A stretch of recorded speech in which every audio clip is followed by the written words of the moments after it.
Remember the falling wedge that we drew last time sa 4-hour time frame? So 4-hour time frame, usually ginagamit po ito kung nagle-leverage kayo. Sabi natin, target nito is the top of the wedge. Pag bumasag yan, looks like bumasag na tayo. Target nito is the top of the wedge. But may mga immediate short-term targets or resistances po ito along the way bago mo ma-hit ito, kung mahihit mo man. And so, this is something that you need to watch out and look out for kung nakapasok ka na. Bibigyan ko kayo ng example using our TPI trading system. So bumasag dito, tignan lang natin kung meron na siyang buy signal sa 15 minutes sa labas nitong blue line. 15 or 5 minutes sa hanap tayo. Sa lower time frame ka kasi titingin ng signal eh. Ayun, may mga long signal ka na dito. So dyan yung mga sokpahan. Sa labas, again, laging sa labas eh. So, kailangan mag-aantay ka talaga na bumasag. Malamang to sa 5 nag-flip na to. Ginawa to ng gold kahapon eh. Sa 5 minute, ayun no, nag-flip na to. Puro halos buy signal na to. Green cloud ka na sa 5 minute.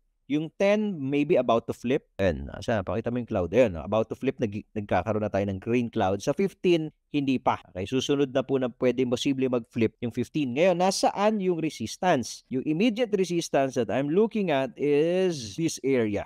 Okay, 117,000.